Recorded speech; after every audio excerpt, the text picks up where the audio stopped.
Welcome to The Explainer. Today, we're diving into a totally new way of looking at ADHD.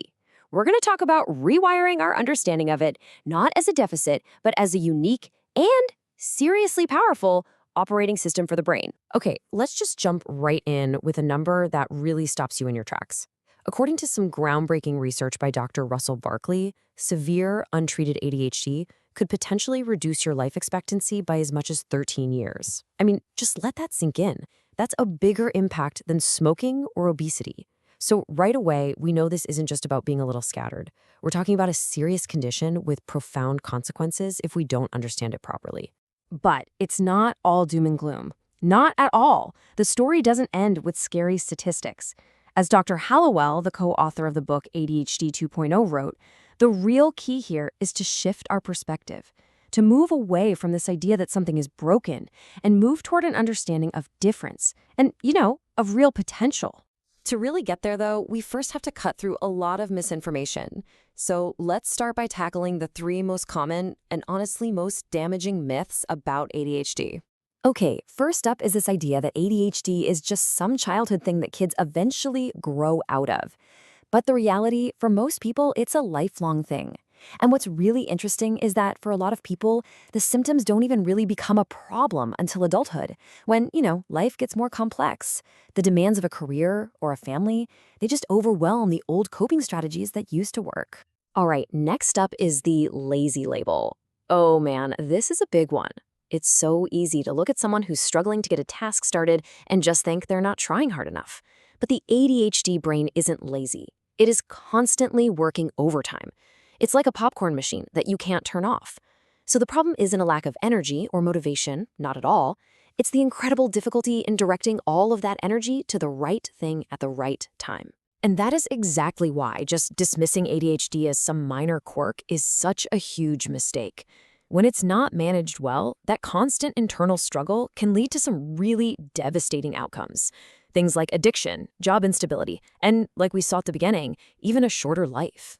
Okay, so with those myths busted, let's introduce a completely different way to think about all of this. Let's start talking about the ADHD brain as a high-performance machine. This right here, this is the brilliant analogy at the heart of ADHD 2.0, and it's a total game changer. The idea is that the brain itself isn't broken. It's incredibly powerful. It's like a Ferrari engine, capable of amazing speed, creativity, and problem solving. The challenge isn't the engine. The challenge is that you've got bicycle brakes. There's this massive mismatch between the engine's power and the control system's ability to slow it down and steer. And you see how that simple reframe changes everything? Suddenly, the goal isn't to tame the Ferrari or fix the engine. No way. The goal is to build a braking system that can actually handle all that power. It's about learning to manage and direct the incredible power you already have. So what's actually going on under the hood of this high-performance machine? To get the neurology, we need to look at two key networks in the brain that, in the case of ADHD, are often battling for control. So think of your brain as having two main operating modes. You've got your task positive network, or TPN. This is your task mode. It's what's engaged when you're focused on a goal, like cooking a meal or writing an email. And then you've got the default mode network, or DMN. This is your daydream mode. It's the source of your imagination, random memories, and all those spontaneous creative ideas. But here's the thing about this daydream mode. It's a real double-edged sword. It can be your inner angel, giving you those aha moments and brilliant out-of-the-box ideas. Or it can be your inner demon, trapping you in these negative thought loops of worry and self-criticism. So what's the core neurological issue here? Well, you can think of it like a faulty switch. In a neurotypical brain, when you fire up your task mode, your daydream mode quiets down, it gets out of the way. But in the ADHD brain, the DMN doesn't shut off. It just keeps running, basically competing with the task mode for your attention. And that is what creates that feeling of internal static, that constant sense of distraction. But here's where it gets really, really cool. That so-called broken switch, that overactive Ferrari engine, it turns out it's not just a source of chaos. It's also the source of some absolutely incredible and unique strengths. It's like a paradox. For every challenge that's associated with ADHD, there is a powerful strength on the other side of that exact same coin. So take something like distractibility. Yeah, it can mean a lack of focus, but it's also the expression of intense curiosity, of an inventive mind that sees connections that other people just miss. And the same thing is true for impulsivity, for hyperactivity, even for procrastination. And that is why the ADHD brain just does not run on boring, simple tasks. It craves a challenge. You can't give a Ferrari a boring, straight road and expect it to perform. It needs a complex, meaningful, and inspiring racetrack to really open up. That's when all those symptoms suddenly transform into incredible assets.